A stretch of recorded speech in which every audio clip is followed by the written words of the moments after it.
What's up, everyone? This is Sahil here, and welcome to the Sehgal Show, where I'm gonna be interviewing some crazy entrepreneurs out there who started from scratch with no experience, resources, and connections, and then later on became unstoppable and dominating figures in their respective businesses. We're gonna dive deep into the mindset of these super successful entrepreneurs to find out how they did it and how you can model it too. It's time to pick their brains and uncover all the strategies and tactics which these entrepreneurs use to scale their businesses from nowhere to multiple 6, 7, and 8 figures. Welcome to the Sehgal Show.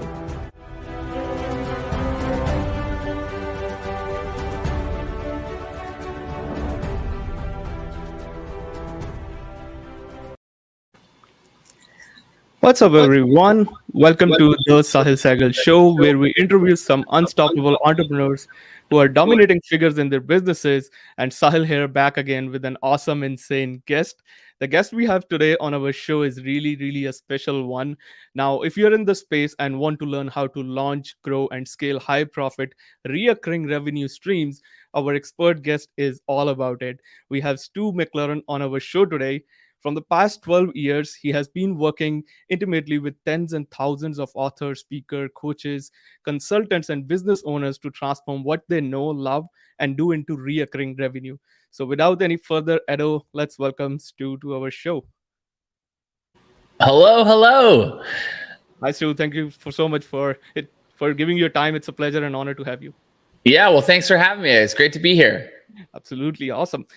All right, Stu. So, first of all, I'm really impressed by the way you have built out this very smart business model using membership thing, where you still can grow and scale without killing yourself or without having that time limit thing. So, how did this crazy idea was born? Well, I had a business back around 2005 to 2009 that was going really well. It was a consulting based business. But in 2007, I got married to my lovely wife, Amy. And then in 2008, we started to have some serious conversations about starting a family. And at that point, I realized that something had to change because I was working a lot. I was burning the candle at both ends. And I realized, like, if I want to be the husband and the father that I envisioned, working, all day, all night, and not being able to spend time with those that I love most was probably not going to be the best recipe. So it was at that point that I started asking different questions, like, how can I continue to serve clients? How can I continue to serve the audience that I want to serve, but do it in a far more leveraged way? Because I was trading time for money at that point. And, it didn't matter how big I wanted to grow, even though things were going well. The only way to grow it was to give more time. And I didn't have any more time to give. So that's when I had a conversation with a friend and mentor of mine who suggested that I start a membership. And just the thought of that was like the farthest thing from my radar. I had no idea what a membership was, how to go about doing it. But that was back in 2008. And that was the beginning of my journey. Wow, that's a long time ago. Like 2008, I'm trying to imagine at that time that maybe the internet was not that fancy. Like it was not easy. Like today we have ClickFunnels, we have so many other platforms where we can build a membership site in a couple of minutes, sometimes an hour. But how did you manage that thing at that time in 2008? I'm trying to digest that part. Yeah, well, it wasn't easy. There was like, that was the biggest challenge that I faced, because at the time, like I'm not a very technical person, so back then, as you mentioned, the tools that were available were nowhere near the quality or level that they are today. So I was dealing with things like HT access files and server settings, and these things were like way over my head. And I remember one day I'm talking to a friend of mine. His name was Tracy. And I was just moaning and groaning to him. And I just said, like, all I want to do is teach. Like, I've got this, body of knowledge that I just want to share. And here I am, like, deep in like HT access files and server settings and all this stuff that's like way over my head. And it's preventing me from being able to do the thing that I want to do, which is like launch this membership and teach. And he said to me, he said, well, if you could, think of a perfect solution, like what would you do? And I said, I would want it to be able to do this. I'd want it to be able to do that, blah, blah, blah. And he said, well, why don't you create it? And I was like, okay. I said, Tracy, are you listening to me? Like, the problem that I'm running into is I'm not technical and I'm having trouble with it, setting things up. I said, there's no way I'm going to be able to like program something myself. And he said, well, look, I have a really talented programmer that's been working with me. Why don't we team up together and we'll create a solution? And we did. That was in August of 2008. And eventually we ended up creating something that went on to become the world's #1 membership platform for WordPress. It was called Wishlist Member. And from 2008 to 2004, when I sold my shares, we grew that company where we were powering over 70,000 online communities and memberships. And that's where I really started to learn, okay, what goes into growing a really successful membership, and how do you go about doing it? And how do you do it in an efficient way where, you're growing, but not, growing responsibility of you. And it was that was the deepest learning period. I'm laughing because my kids are just out on the other side of the camera outside, and they're making funny faces, trying to throw me off here. So if you see a giggle for no reason, it's my kids are trying to be hilarious, but it is what it is. That's fine, man. I know you are on vacation, so that's pretty cool. That's okay. Cool. Yeah. Yeah, I think it's becomes like your story is like your mess becomes your message after that. Before you were struggling, before the coding thing and all that techie part, which you were not comfortable with, and then you hired people. Now, yeah, same thing like message. Your mess becomes your message. Amazing. That's cool. Yeah. Well, and the truth of the matter is when we had a platform where we're powering over 70,000 online communities and memberships, I mean, you learn a lot really quickly. Like what are the majority of membership sites, they'd get off to a start and then they'd kind of flatline and then they'd slowly decline over time. But then there was this like small group of memberships that were growing year over year over year. And I just started asking, like, what are they doing differently that everybody else is not, and they had counterintuitive strategies as it related to marketing, counterintuitive strategies as it related to the content and the way they would set things up. And that's what I started focusing in on, is like, what specifically are they doing? And that's really where I started to see and experience major breakthroughs as it related to my own memberships. Because I just took like what I was learning from them, started applying it to my own memberships. And then eventually, I started working with a number of clients and their memberships took off. And that's kind of like the road that led me to where we are today, where we're, now training, we've trained, tens of thousands of business owners on how to create memberships for their businesses. And it's ultimately led to my next software company that I co-founded with 2 other partners, which is now, like the membership and course platform for the future, which is called Searchy. But it all started with just serving people and then observing like what, in that case, like behind the scenes, what are the, top people doing to grow their memberships, and then helping and applying that to our own. Oh, that's crazy. And while working with these people, like tens and thousands of businesses that you are already working with, I'm pretty much sure it's not like one size fits all. There is a different membership models maybe working for different types of businesses. Is there something particular pattern? Is it, have you figured it out, like how many different types of membership platforms are there or membership models are there? Yeah, well, I mean, essentially they boiled into like 4 main categories. So there's like a product-based membership. So product-based memberships would be things like, the Dollar Shave Club, so they took a product, a physical product like a razor, and instead of hoping that their customers come back and buy it again and again and again, they just said, why don't we make life easy? And we'll just send it to you every single month. And so they took this business where they were hoping customers would come back, and they created stability in where they know that those customers will come back. And today, we see thousands and thousands of different product-based subscriptions, whether it's like, razors of the month, tea of the month, coffee of the month, ties of the month, socks of the month, underwear of the month, t-shirt of the month. Like there's all these different products of the month. So that would be one main, category of memberships, is products of the month. Another main category would be services of the month. And you see these with, like as an example, in our community, there's a lady. Her name is Mary Claire Fredette, and she has a massage business.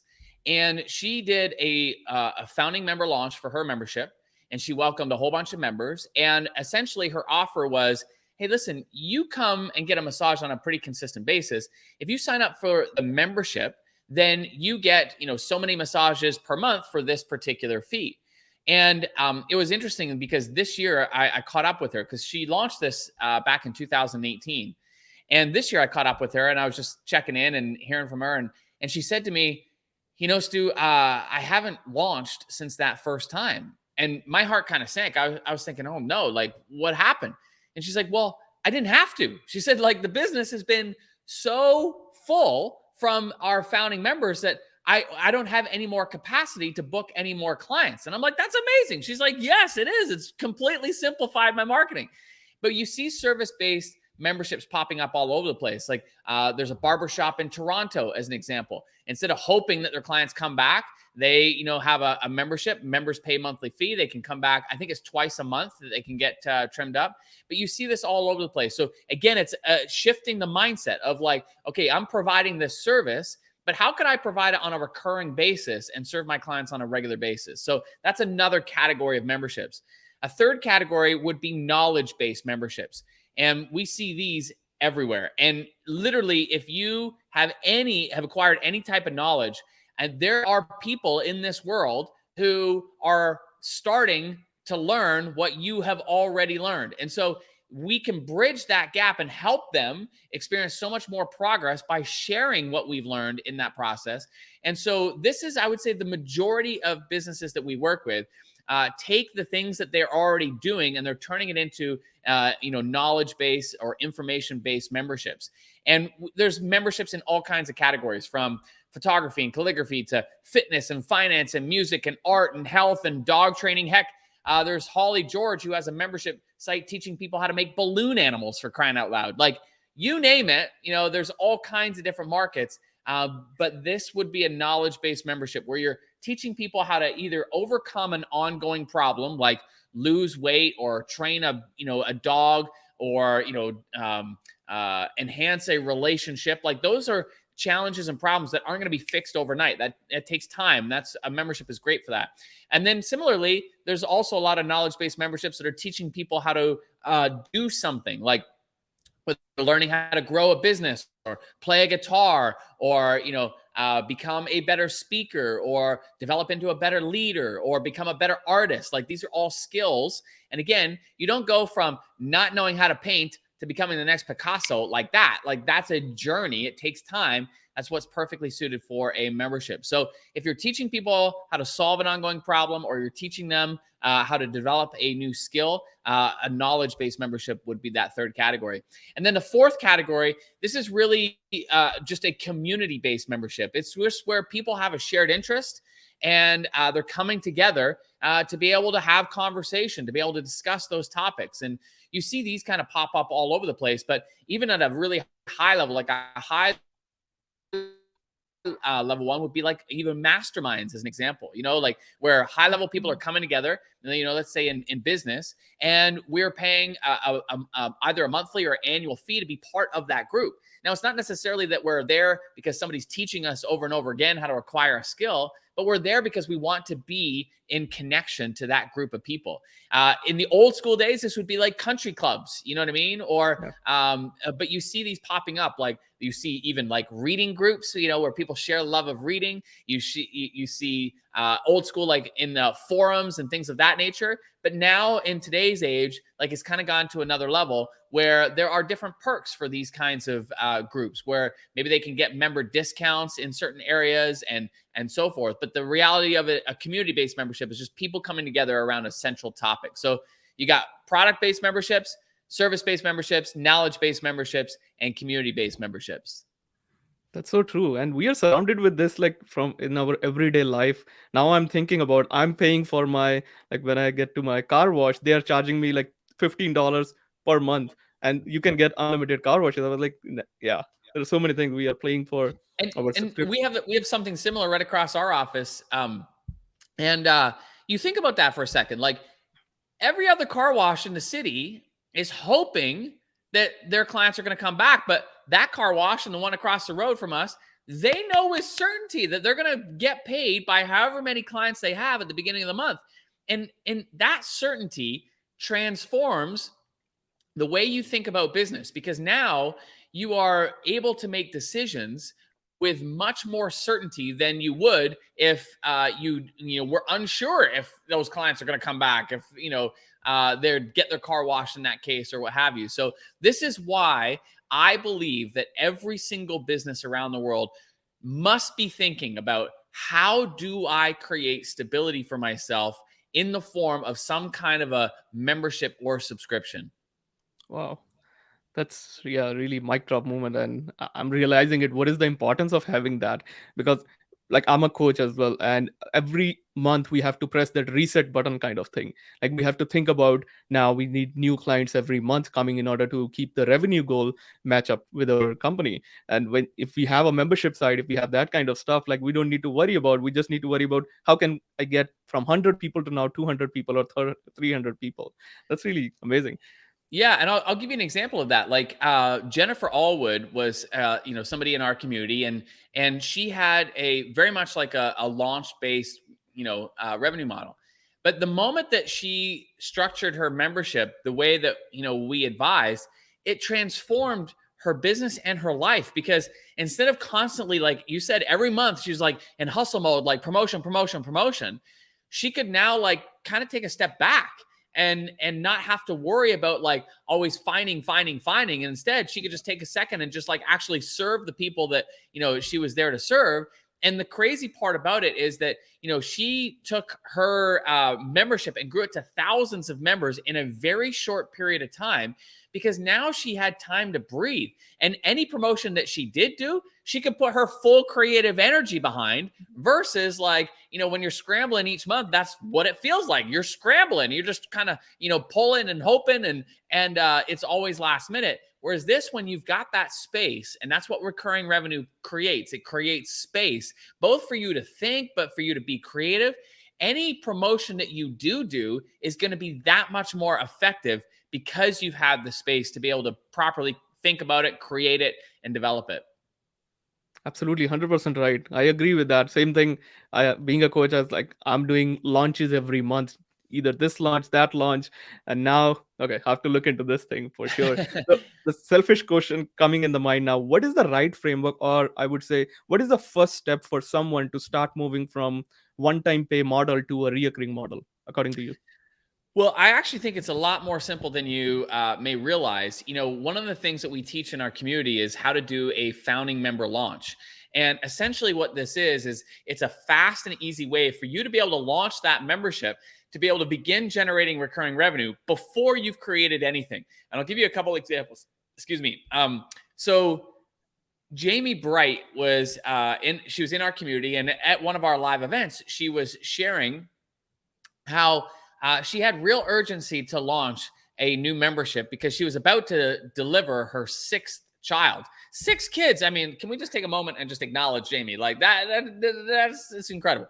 But anyway, she was sharing like her sixth child was on its way, and so she wanted to get this membership site launched before she had the baby. And so she didn't have everything set up. So she was sharing with the audience how she did a founding member launch. And I'll explain it here in just a second. Well, in the audience was another woman. Her name was Anna Saucier. Now, Anna, she didn't have a big audience. She didn't have tens of thousands. She didn't even have thousands. She had 326 people in this small Facebook group. And the group was, she's an infertility practitioner. So it was a group of other practitioners. And the group wasn't, super active, but, she still had 326 people in this group. And she heard Jamie talking about the methodology that we teach with the founding member launch. And, it's pretty straightforward and simple. Like, first and foremost is that wherever you communicate with your audience, whether it be in a Facebook group, maybe it's via email, maybe it's on social, wherever your primary communication channel is, you're going to put a message out to that audience. And you're going to say, I heard this crazy Canadian, Stu, who was talking about, the idea of bringing like-minded people together and how we as business owners could serve the people that we bring together. And it got me thinking. It got me thinking, maybe I could do something similar for my audience. And that's when my mind just started racing, because I started thinking about like you, and I started thinking about like how I could help you go from here to here, and how I could serve you and support you, and how coming together would be such an amazing environment, et cetera, et cetera. So you start, number one, you start talking about the idea, then you start casting the vision for that idea, and then you have a simple invite, and you say, now I don't know if this is of interest to you, because right now it has not been created, but if it's of interest to you, I want you to send me a direct message. And if there's enough interest, I'm actually going to start it, and I will extend founding member pricing for you.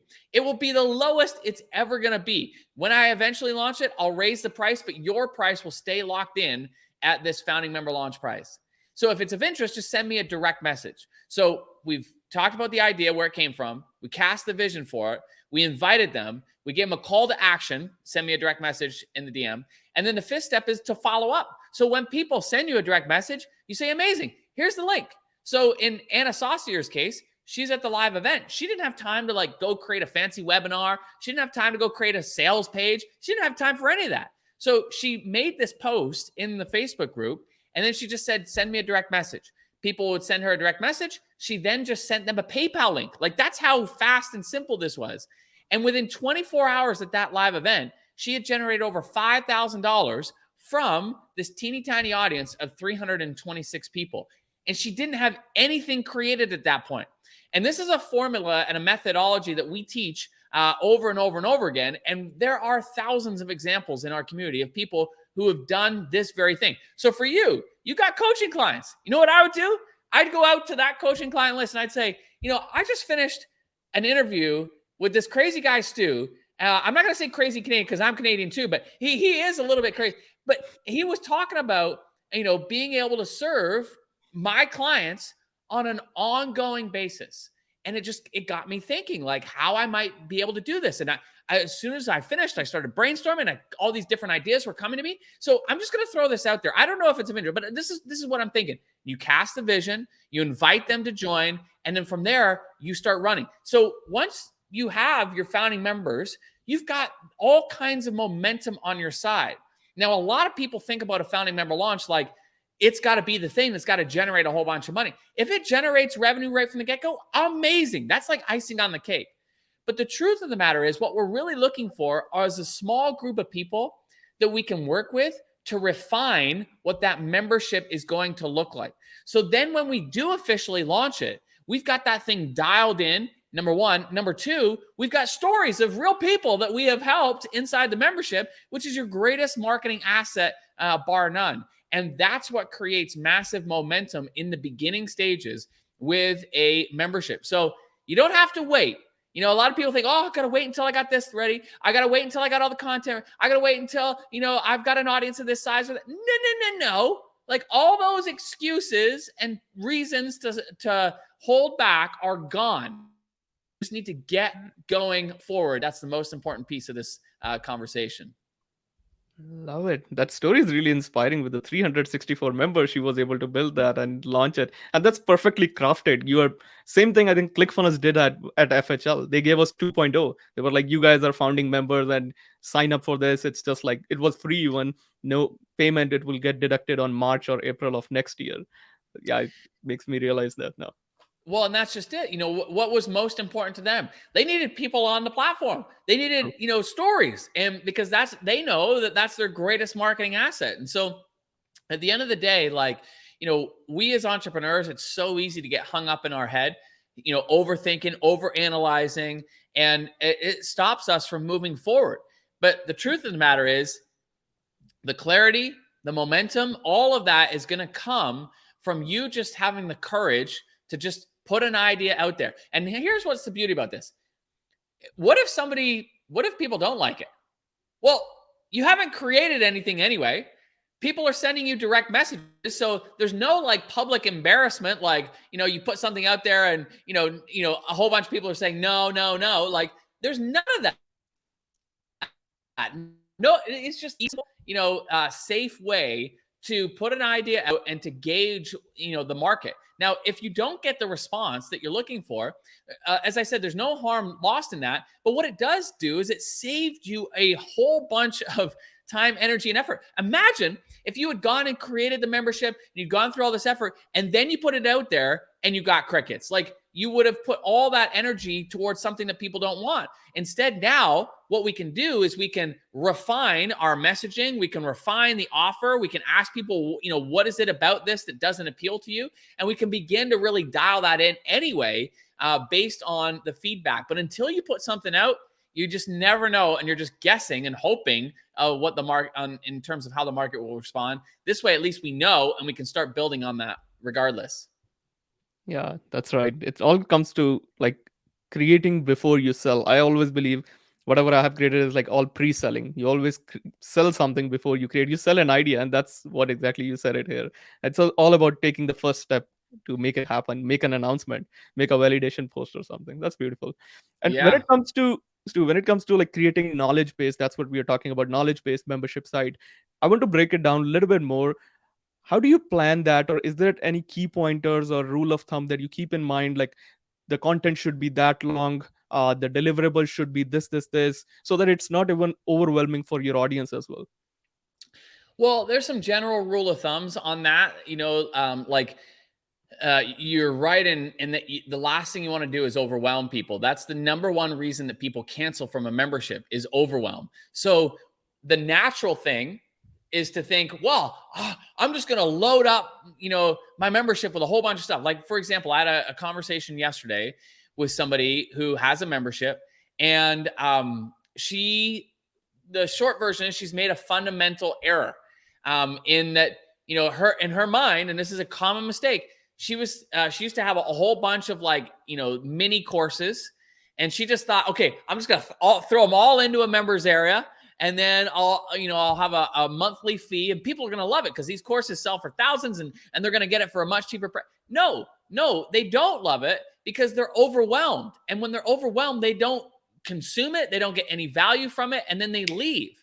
And so overwhelm is the number one reason that people cancel from a knowledge-based membership, but it's also the number one reason they would cancel from a product-based membership or service-based membership. Like, imagine if you're sending people like coffee of the month, but they're not consuming it. And so they keep getting these monthly shipments, and they've got these boxes like piling up of all the coffee that you're sending them, but they're not consuming it. It's a matter of time before they cancel because they're overwhelmed with all that you're sending them. So it's something that we want to be hypersensitive about. With a knowledge-based membership, my general rule of thumb is you don't want to exceed more than 60 minutes of content per week. If you go beyond 60 minutes, what's happening now is you're really starting to ask a lot of your members, because it's not just consuming the content, but it's also using the content. And this brings me to my second big rule of thumb, is that you want to be thinking about what that journey looks like for your members. We talk a lot in our community about creating a success path. This is a term that we coined, where it's, think of it like your members are on a journey, like not knowing how to paint all the way to becoming a great artist. Well, they're not going to go from not knowing how to paint to becoming a great artist like that. There's a journey, and somebody would typically go through different stages. Well, you and I, as the membership site owners, we want to map out what those stages are so that we can help our people have clarity around where they are in that journey, and therefore where they should put their focus. Because somebody in the beginning stages should not be focused on the same things that somebody is at a more advanced stage. And so we want to help give people that clarity so that we can help them experience the most amount of progress based on where they are in this journey. So mapping out that success path is a really vital piece to the content, because the other side of it is when you begin, you're going to find that your members are typically going to be concentrated in one or two of those stages. More often than not, it's in the earlier stages. So you don't need to go and create a whole bunch of content for later stages if the majority of your people aren't there yet. You want to create content that is centered around serving them and their needs and helping them experience progress along that success path. So that's, two main things that we focus on. Number one is, not overwhelming people by loading them up with more content. More content does not equal more value. It's the speed of which people are able to implement what they're learning from you, not the volume of content that matters most. Number two, never exceed more than an hour's worth of content per week. Typically, what we recommend is 4 primary deliverables, 1 per week, and that one deliverable should not exceed more than 60 minutes. In many cases, it doesn't even have to be anywhere near 60 minutes. Like, we have memberships where one of the deliverables is like a 15-minute thing. Another one is like a 10-minute thing. Another one is like a 35-minute, a masterclass. And then, of course, we have like a live Q&A, which is typically right around, an hour long. But that's an example. 4 primary deliverables per week. Never one of them exceeding more than 60 minutes. And then lastly is make sure you map out your success path. That's really the key tool that's going to help your members have clarity in terms of where they are. And it's also going to be a great tool for you to be able to measure people's progress as they are consuming your content inside your membership. Oh, that makes so much sense. And that hit me hard with creating a 60-minute of content or learning in just 1 week. Yeah, lot of time we keep on boarding learning train and we don't focus on implementation part. That's really awesome. And Well, and yeah, let me just, I just want to touch on this because this is really important. sure. Because if we only focus on just teaching, and we don't hold space for helping people implement, what happens is that people don't experience progress. And if they don't experience progress, then it increases the chance that they're going to leave. But in all of my years doing this, I have not heard of anybody leaving a membership because they've experienced too much progress. Like, I've never heard somebody say, you know what, Stu, I'm out of the membership because I'm experiencing too much success. I'm experiencing too much progress. Like, nobody leaves a membership because of that. So if you and I, if we just double down our focus on helping people actually experience progress, then members are going to stay, and they'll stay for a long time. So it serves both them at the highest level, but it also serves us because people don't leave if they're experiencing progress. Well said. Exactly. Nobody will leave that if they're getting success out of it. Awesome. Right. Yeah, it seems like to me just 10 minutes in the interview, we are already over 30 minutes. That's amazing. I learned so many things. Thank you so much, too. Well, before we round this show up, let's talk about your workshop that you do, Tribe Workshop. What exactly is it? Who is it for? When can people join? Yeah, well, we typically do it once a year, and so what we do is we, dive deep and we talk about like all things memberships. We talk about how to get started. We talk about what kinds of content to utilize inside of a membership. How do you structure it? We talk about how do you market your membership? How do you grow it? And then certainly how do you retain your members so that people, they come and then they stay. Yesterday in this conversation I was having, one of the myths that commonly comes up with memberships came up, which was like how long people stay. And if you've ever heard somebody say, oh, people only stay part of a membership for a few months, a red flag should go off, because that person clearly does not either know about, retention or memberships, or number two, they have a membership, but they don't have a retention plan in place.